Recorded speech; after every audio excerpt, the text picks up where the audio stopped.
And then I'm looking, and I'm like, that's way too much smoke to be a puff back coming out the side door. So, we're like a brotherhood. So if one of our members are in trouble, we try to help them. Take Welcome to the Firehouse, the show dedicated to the brave men and women who serve our community. All right. Hello, everybody, and welcome to the Firehouse on WRHU 88.7. I am your host, Chris Moses, and today, sitting with me in the Firehouse is my boy Soto. But wait, again, this is something funny. That a lot of my guests, they have like different names of what we call them, right? So your name is actually Francisco Soto, correct? Yes. Francisco Soto, but then everybody calls you Soto. Has it always been like that? Like ever since you was young, or is that a fire department thing? That's just a fire department thing. That's a fire department thing. All right, so listen, my boy Soto, tell him what department you've been in, tell him how many years you've been in, what company you've been in, and what ranks you've held. Okay, yeah. My name is Francisco Soto. I'm with the Uniondale Fire Department, a member of engine company number 2, Brookside. Brookside? Been there for about 14 years now. All right, 14 years. All right, so what ranks have you held? Ex-captain. Ex-captain, so you're ex-captain. So you went through lieutenant, you went through all of that and everything like that. It's funny, like that's what I said. So that whole Francisco versus Soto thing, that really came with the fire department. Yes. So before, what did everybody call you? Because it's so funny. Like I've never called you Francisco, not once. What is does everybody in your family call you that? Or actually, everybody in my family calls me by my nickname, which is actually Paco. Which is Paco. Yes. Everybody calls you Paco, but in the fire department, everybody calls you Soto. Yes, sir. Yes, it's hilarious. I love it. So, listen, 14 years. I know you got some stories, brother. I know you got some stories. We're going to get those going. All right? But let's start from the beginning. Like, what makes you want to be a firefighter? Like, why do you wake up and say, I want to run into a burning building? Well, one day, one of my friends came up to me. He was a member of Brookside Engine Company 2. His name was Lincoln Brankin. Okay. I'd known him Lincoln. That's right. Shout out to Lincoln.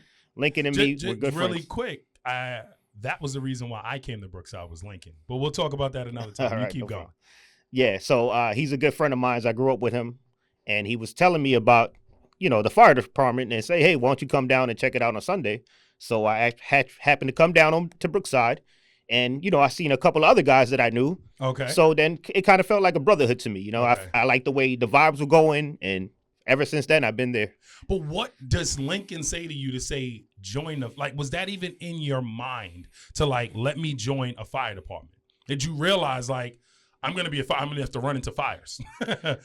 Or you just was like, I don't care. Like what was going through your head to say, I'm going to do this? Well, what was going through my head was, let me at least check it out and see what's going on, because I had no idea about volunteer fire department service or anything like that. Okay. I was just working full time at the supermarkets, and he was telling me how it is down there. So I said, let me go and check it out for myself.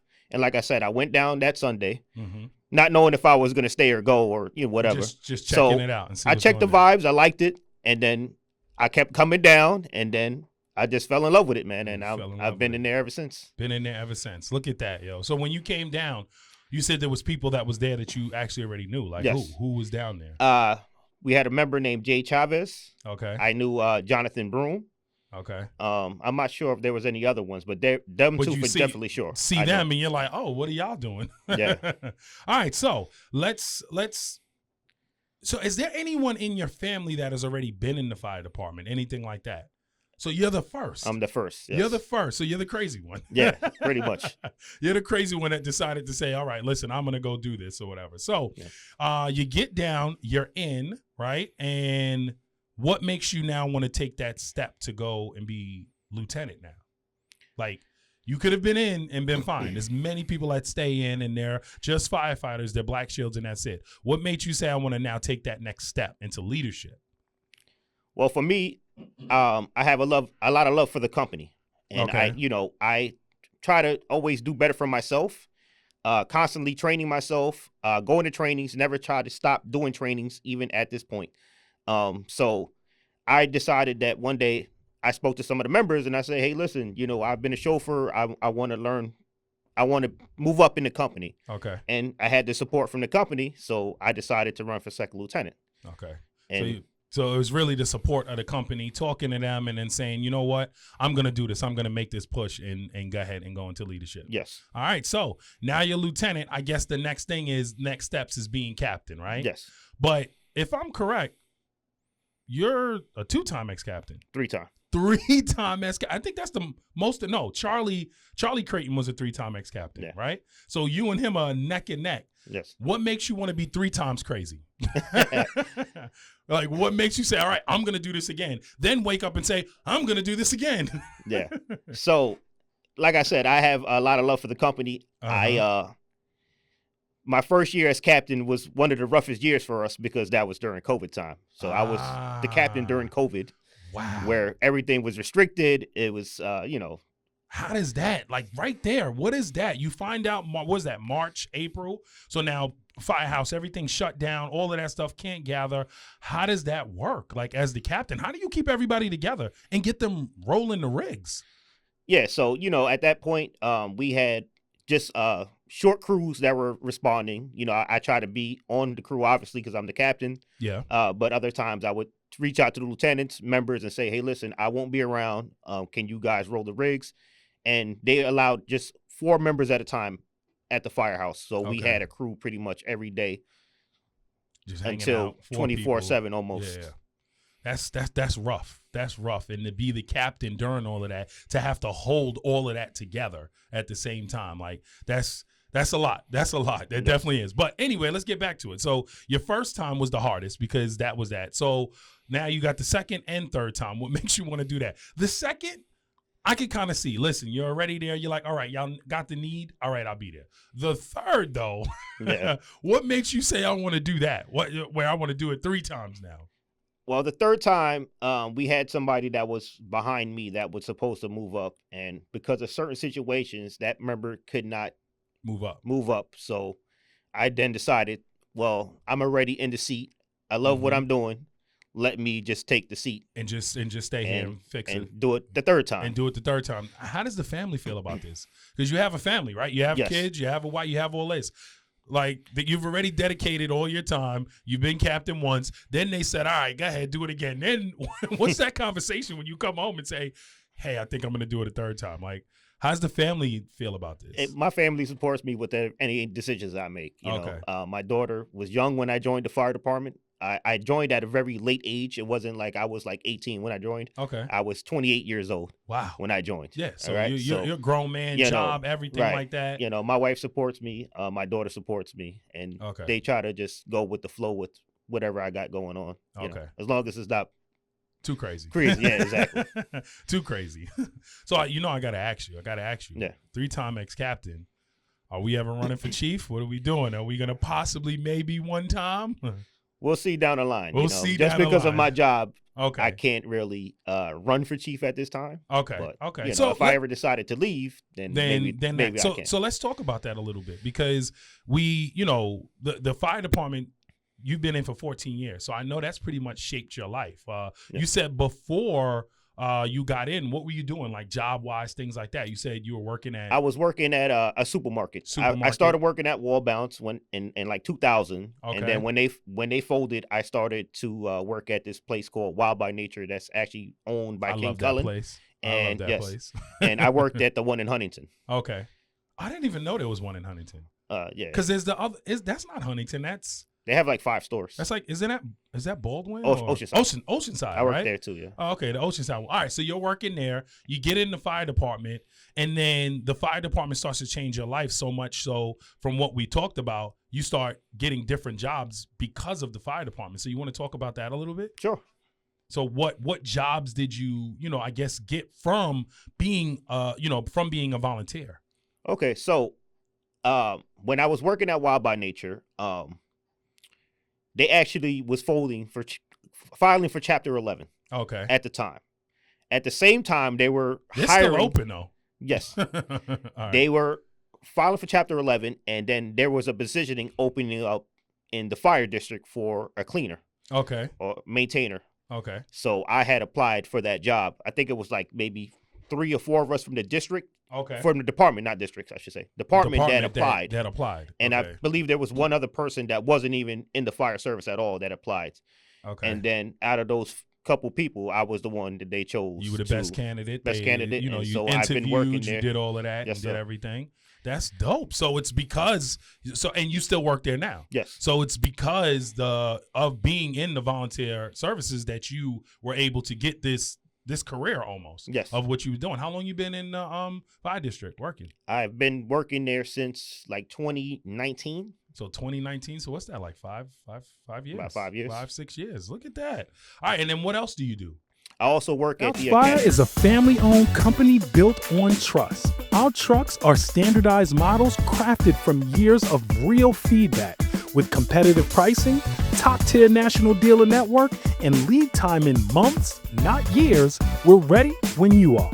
Proudly based in Milledgeville, Georgia, visit Fouts Fire on social media and drop a comment and let them know that the Firehouse on WRHU 88.7 FM sent I you. also work at the Academy Charter School doing security, which I got the job through our chief, 7501 Kevin Hicks, worked at the charter school at the time, and he told me that they were applying, and for me to send my resume in, and then that's how I got that job. So it's crazy. It's like everything that has happened in the past, 10 years for you or whatever is all because of being a volunteer firefighter. Yes. Like all your jobs, everything that you're doing, your careers, all of that. You got to love that, man. You got to love that. Just for our listeners that are listening out there that's thinking about joining, listen to his story, right? Literally being and he just decided to just come down, right? Just because someone said, hey, come on down. Just off a whim. And now, look, it's literally shaped his life and shaped his careers. I love that. All right, so, Soto, Paco. Yes, sir. I need some stories, baby. 14 years. I know you got some stories. And you're from Brookside, so I know you got some stories, brother. What you got for me? What you want to know? Anything. Tell me, whether it's fire, because I know you still roll a rig, too, for the EMTs, right? Yes. So whatever it is, let me know. Let me think. Hey, I mean, I've been to a lot of fires. Okay. So talk. What you got? I know you got some good ones, man. Yeah, definitely. I remember there was this one fire. I believe I was second lieutenant. Okay. And it was a night fire, and we was in Green Grove Avenue. Night, like 11 o'clock, 2 in the morning. I would say maybe like 10 p.m., 11 p.m., somewhere around that time. Okay, got you. And we responded. I was a lieutenant on the rig. I was first lieutenant actually because I had another member that was with me. He was the second lieutenant. And the fire is going really good on the first floor. And we had one of our probies with us. He was the nozzle man. Okay, who was that? All right, who was that? That was Gino. Gino. He's no longer a member, but he also of course I remember Gino. He works for NYPD now. Yes. Yep. So it was maybe like his first fire. So he was, a little nervous, but too excited, I should say. Right. So we get to the fire. We stretch the line. I gear up to go inside. Okay. I was the first person in after the truck company. So then me and the lieutenant was backing him up. We go inside and Gino is like gun ho. He's like all over the place, and I'm like, hey, listen, calm down. And he's throwing the line everywhere because there was fire on both sides. Okay. The whole first floor was pretty much going. Okay. So I try to like calm him down. I said, hey, listen, you got to be take it easy. Just listen to what we're telling you because he was just all over the place. You know what I'm saying? But but we had some good times. But that's your role, I guess, too, as lieutenant now in there to see this calm. member. And yeah, you got to be, because if you're all over the place, everybody else is all over the place. I love that. All right. So what other stories you got? I know you got some more. Any good fires? I mean, we have a lot of good fires. I want to say maybe one of the most recent jobs we had. It was a basement fire. This was maybe about a month ago. All right, so I need you to walk me through this basement fire from the beginning to end where you are. What happened? You got on the rig. I need you to walk me through it. Okay, so I was at work. I work for the fire district. I work at Van Ness Fire Station. Okay. The tones go off. I get ready to gear up. I tell whoever's with me, Paul Carr and Edwin Rios or whoever else. I'm like, listen, we have a call. I don't want to cut you off, but which is, I think, a great thing when you have districts and departments where the district workers can respond to the calls. I think that's amazing because that protects the community even more, right? Right. There's no the lag time of me, I'm at work, or the next person's at work, or they're at home. You're already there. You're working there. So you just hop on and you boom, and response time is cut down like that. So right. I think that's a great thing that you're allowed to, as a district worker, to respond to these calls because it helps the community. But go ahead. So you're at work. So we're at my work. We get the call. So we gear up. Okay. We're getting ready to, roll the rig. I was the officer of the rig. As we're responding, we have the fire inspector is 22 on the scene. Okay. All right. So then he gets on the radio and said it's Is this possible. Chris? Yes. At the time, all right. So we Yes. had Chris on the show too. Yes. Chris is real cool. Chris is a cool he's dude. a very good guy. But go ahead. So he radios us. He's like, oh, it might be a possible puffback. Okay. So now we're like, okay, no problem. So anyways, we turn on to the block, and then I'm looking, and I'm like, that's way too much smoke to be a puffback coming out the side door. So Chris at this time is gearing up. I'm already fully geared. I got my SCBA on. I said to Chris, what's going on? He says, it's a possible puffback. I'm like, did you make entry? He said, no. I said, okay. I go through the side door where I see the smoke. As soon as you go through the side door, I'm guessing it's like a kitchen that was there, and then it's another staircase to go down into the basement. Okay. Now there's smoke pushing out of that. Right? So I go downstairs. I have no line, so I'm not too crazy. I go down the steps. So just when you pull up, right? And I don't want to cut you off, but I just want to paint the picture for the audience. So you pull up. Chris is already there. Yes. He's by himself. So Yes. that's it. Just him. Yep. You pull up. Are you pulling up in Brookside's engine, or are you? I was pulling up in Company 3's engine. So you're in Company 3's. Whatever. You're in the engine, right? Yes. So you pull up in the engine. You're the officer. Paul is driving, I assume, or whoever's driving. Jean Laurent was driving. Jean Laurent, and then you have a crew I in the have back. Paul with me, and I believe one other member. I don't know so if it it's was like 3. Edwin or a Proby. Okay, so you got whatever. So you pull up. So now it's just you. So you don't have truck there yet. No. It's just that. All right. So go ahead. Keep going. So we pull up. I go in. Now at this time I made entry. I go to the basement. I don't see any fire, but I know there's something going on down there because the way that smoke is pushing. So I'm not crazy. I'm not gonna go all the way in. I turn. I look both ways. I see no glow or nothing. Okay. I come back upstairs. Okay. At this point, before I made entry, I told these guys make sure we stretch the line. Get so that the line is coming. Yeah. At this point, I am now coming back outside to find out from Chris if he's going to come in with me. Yeah, what's going on? What's going on. Yeah. At this time, 7501 is pulling up. Okay. So I said to Chief, hey, listen, Chief, we have something going in here. I don't know what's going on. Now, at this time, truck is pulling up. So I come back outside. I said, listen, let's get a hook and a can. Okay. Sorry.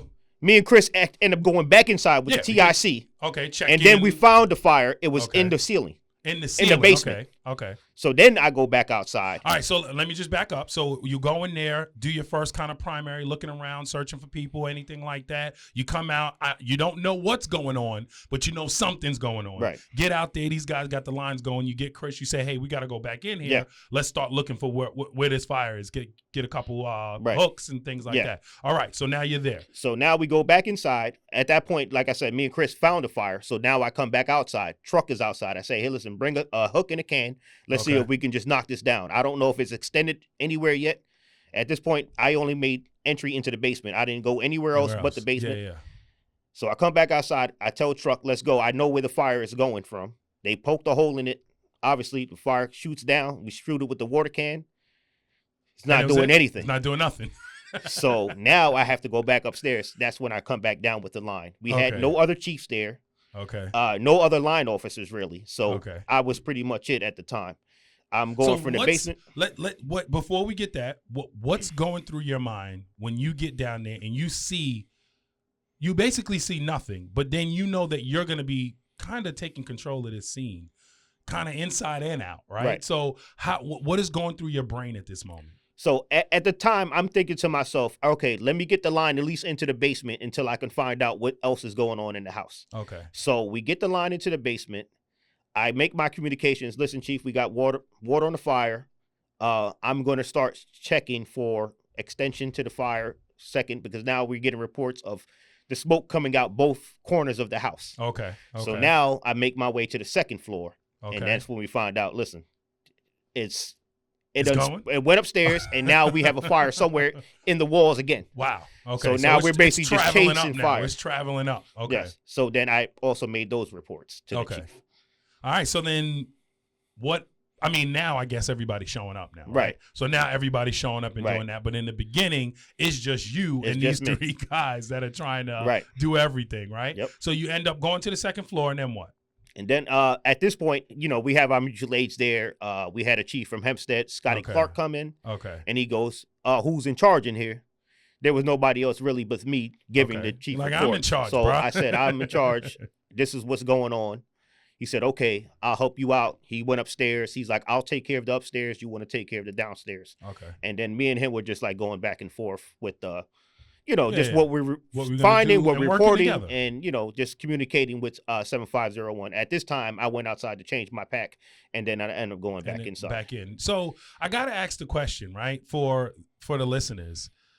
Going into this structure, is there any fear? Is there any worry like something can go wrong? Like what's going through your brain in that aspect? Or are you just focused on this is my job, I'm doing Over my job? 50 years, Fire News has been the preferred publication for fire, rescue, and EMS heroes. Fire News print edition reaches Long Island, 17 states, and the District of Columbia.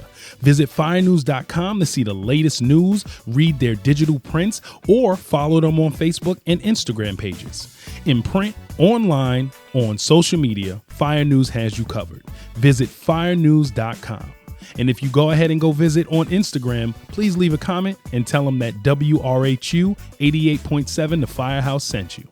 I always try to make sure that I'm safe and the members are safe. So I always look at everything that's going on around me. If there's something going bad, I'm not the type of person not to say, hey, listen, it's not. This is going bad. This is going bad. I think we should back out. But everything was still intact. The stairs were still intact.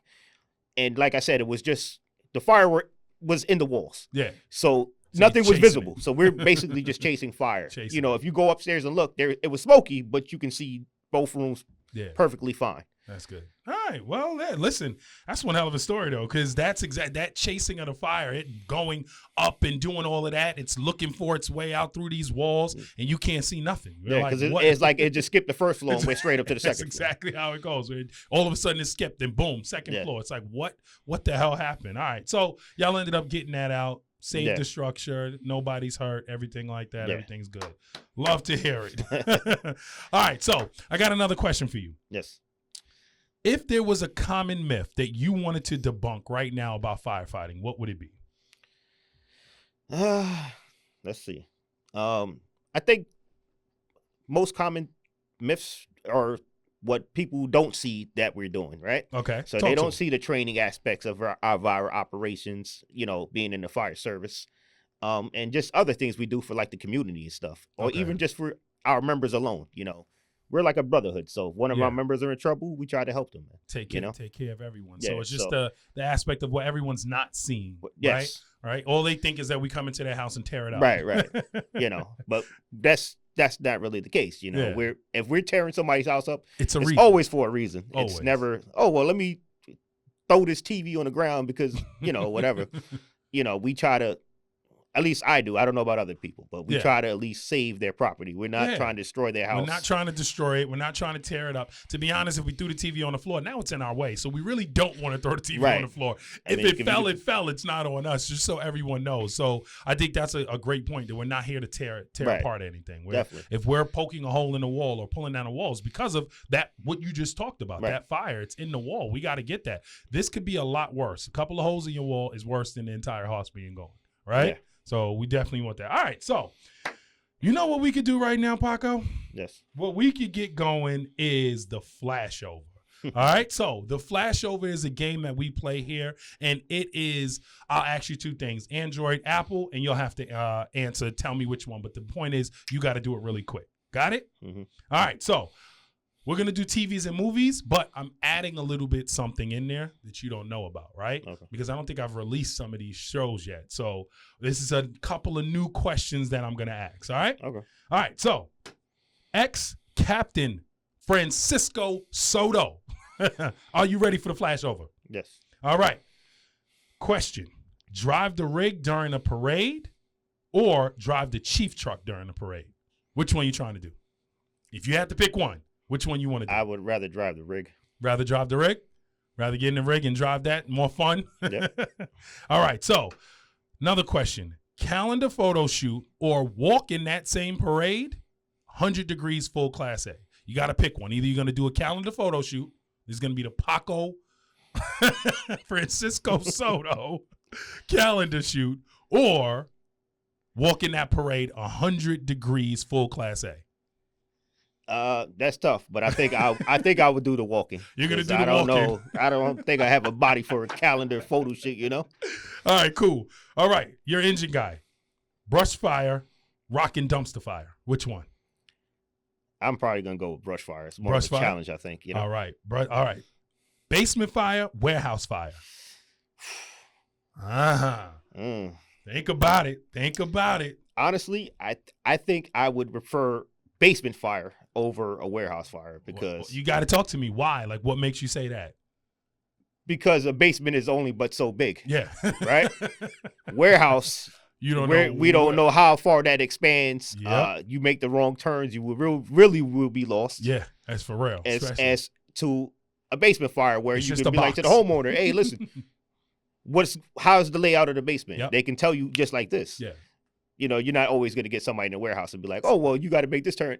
There's too many turns Too to many think turns about. in smoke to try to figure Right. out what's going on That too. with a smoke condition. All right, so it's a good one right here. A confirmed car fire. You hear it, it's a confirmed. Or an automatic alarm with a light smoke condition. Confirmed car fire or automatic alarm with a light smoke condition. Which one? Which one you going to? Chief says, pick one. Which one you going to? Well, as an engine guy, I mean, I would say maybe we should go to the car fire. Okay. I mean, that would probably be my pick because would I be know your that's pick. confirmed for sure. Okay. So you definitely will go Yes. car fire all the way. All right. Listen, I love it. All right. Let's keep going. Now we're going to do some movies. All right. And TV shows. Okay. Chicago Fire Rescue Me. Which one? Rescue Me, that's that surfing show, right? Or something? No. I don't know what Rescue You Me never is. saw it. No, that's I don't fine. know what that is. All right. So we don't worry about So Chicago we're going Fire. Chicago Fire then. We're going 'Cause Chicago I do Fire. watch Chicago Fire. You do watch Yes. that. How about Third Watch? You watch that? No. Third Watch. So if it was Chicago Fire Third Watch, you're still picking Chicago Fire. Yeah, probably. That's fine. All right. Backdraft, Ladder 49. I don't know if I watched Ladder 49. I might have. I can't remember off the top of my head. But you definitely watched Backdraft. I definitely did watch Backdraft. All right. You had to watch that. Yeah, Everyone's watched everybody's, that. All right. you know. Who hasn't watched Yeah, that, right? All right. So, and the last question that I am going to ask you today, and I already know the answer, engine or truck? Engine, baby. Engine all the way. All the way. Boom. Yeah, Engine no. all the way. I love it. All right. So, quick question, Cap. In a whole, right? How has the fire department changed your life? For me, it has changed my life just because I look at things differently now. You know, Okay. when I was younger, I didn't care. I would overload my outlets and you know what I'm saying and stuff like that, and just helping people. You know, it's changed me in a way where you know back in the days I was a hothead, I should say. You know, and then this kind of like you can't really be a hothead and try to be a firefighter. It balances you out, Yeah, right? yeah. So I try to It's look at everything counterproductive. different, and I try to help the community as much as I can. I try to help my members as much as I can. I love Definitely the that. younger guys. I love that. I love that. I love that. So talking about the younger guys, let's just move on to that. Talking about them. If there was someone right now listening that, you know, is thinking of getting in or someone that just got in, got a couple of months, what type of advice would you want to give them? I would tell them to learn as much as they can. Try to make the meetings, definitely trainings, and Okay. really to never stop training. Because we have some people that, you know, they're in and, you know, they do their primaries and essentials Mhm. and hazmat or whatever, and then they think that's it. They don't have to take any other classes. Mhm. I feel that, you know, times are changing so much that we should be taking all the classes that we can and learn new things. Because, Very you know, true. older Very true. generations, they did things certain ways, and we do things certain ways now. So true. it's, we have electric cars now. Back then, we didn't have electric cars. So Yep. we have so much trainings that are still coming out that we should still be, even as an ex-captain, even as a chief, we should still be trying to make these trainings and bring the knowledge back to the company. Bring it back. I hear that.